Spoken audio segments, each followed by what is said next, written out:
دوست عزیزم، قلبت را برایم بده و دستت را روی دستم بگذار. بیا با هم این سخنان را از دل و جان بشنویم. اگر انسان خودش را بیدار نکند و بیم ندهد، هیچ کسی نمیتواند او را بیدار کند.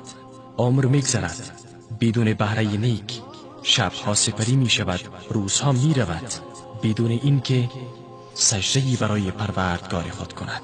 شاید عمرش بگذرد و او مشغول بر شهوت‌هایش باشد. زندگی خود را با چیزهای بیهوده ضایع می کند. نه آیات قرآن به درد او می خورد و نه از حدیث پند می گیرد. این قلب‌های مرده باید زنده شوند و به سوی پروردگارشان سوق داده شوند. عمر سپری می شود، روزها می گذرد، سالها می آیند، احوال تغییر می کند، فتنه ها فرا می رسد. هیچ یکمان دوست نداریم که الله را در حال ملاقات کنیم که او از ما ناراض باشد. راه حل چیست؟ چی باید کنیم؟ ای برادر و ای خواهر، قبل از هر چیز رابطه من را با پروردگارمان اصلاح کنیم. قبل از اینکه نفس هایمان بگوید یا حسرت علی ما فرطت فی جنب الله، أن تقول نفس يا حسرة على ما فرطت في جنب الله وإن كنت لمن الساخرين. ای وای بر من که در کارهای الله کوتاه آمدم. کمی با خود مکث کنیم.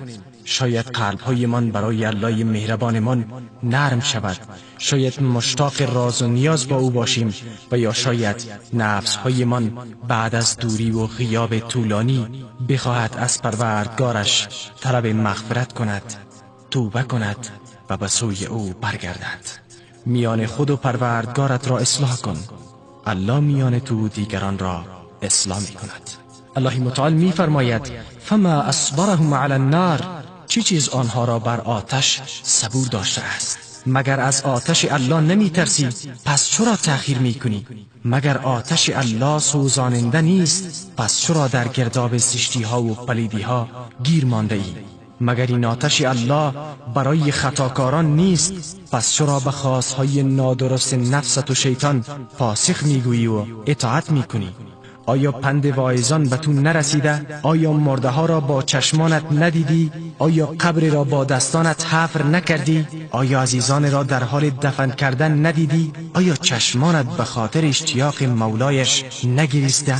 بنده هرگاه مشتاق الله باشد، الله نیز مشتاق او می باشد. و هرگاه انسان از الله استغنا جوید و غفلت ورزد، الله نیز او را ترک می کند. غفلت از الله مصیبت بزرگ است. کجا هستند این غافلان؟ هنوز هم توبه نمی کنند، مغفرت نمی خواهند و معذرت نمی خواهند. هنوز هم حرام می خورند و به حرام نگاه می کنند و به حرام گوش می دهند. هنوز هم دنبال شهواتشان هستند. هنوز هم به ناموس دیگران چشم دوختند. کجاست حیا؟ کجاست ستر و پوشش؟ کجاست ایمان و خوف از پروردگاری که پادشاهی آسمان و زمین است؟ ای وای بر تو که تا به حال توبه نکردی و به سوی آن ذات رحیم و مهربان باز نگشتی. ای وای بر تو که جنت الله تو را فرا میخواند ولی تو ایبا میورزی، عذابش را میخواهی.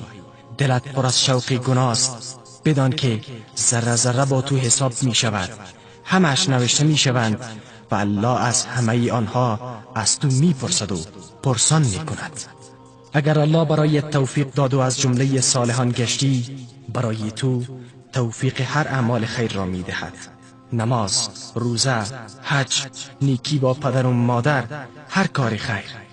نمازهای شب را، راز و نیازهای شب را به تو می دهد. محبتش را در قلبت جا می دهد. محبت پیامبرش را جا می دهد. سراسر زندگیت را خیر و سعادت قرار می دهد. برگرد به سوی پروردگارت، توبه کن. زندگیت را با یک توبه تجدید کن و از نو آغاز کن. تو با توبه می توانی مانند طفلی که از مادر تولد شده زندگی نو را آغاز کن، بدون گناه، بدون خطا، بدون اشتباه. بیایید به سوی آن ذات مهربان برگردیم و توبه کنیم، رحمت و مغفرتش را بخواهیم قبل از اینکه فرصتها از دستمان برود و قبل از اینکه نفس‌هایمان بگوید یا حسرتا علی ما فرطت فی جنب الله. ای وای بر من که در کارهای پروردگارم کوتاهی کردم. ای وای بر من که در اوامر الله سستی کردم. این بار سنگین گناه‌ها و خطاها را از شانه به زمین بگذار. خودت را سبک بساز. در این دنیا هیچ راهی جز توبه نیست. با توبه میتانی زندگی جدید آغاز کنی، یک صفحه جدید، و فرصت توبه را در این دنیا داری. اما در آن دنیا نه بازگشت است و نه توبه و نه استغفار و نه پشیمانی برای تو سود میدهد. هیچ چیز جز اعمال تو به دردت نمیخورد و جز کارهای نیک و شایسته‌ات چیزی دیگر تو را نجات داده نمیتواند. پروردگارا توفیق ماندی تا توبه کنیم و صفحه جدید زندگی را آغاز کنیم و ما را از اهل بهشت بگردان و از دوزخ دردناک نجات ماندی. قل يا عبادي الذين أسرفوا على أنفسهم لا تقنطوا من رحمة الله إن الله يغفر الذنوب جميعا إنه هو الغفور الرحيم وأنيبوا إلى ربكم وأسلموا له من قبل أن يأتيكم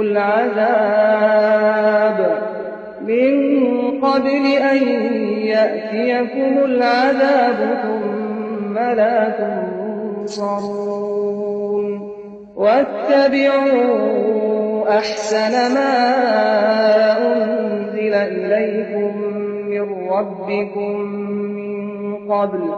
من قبل أن يأتيكم العذاب بغتة وأنتم لا تشعرون أن تقول نفس يا حسرة على ما فرطت في جنب الله وإن كنت لمن الساخرين أو تقول لو أن الله هداني لكنت من المتقين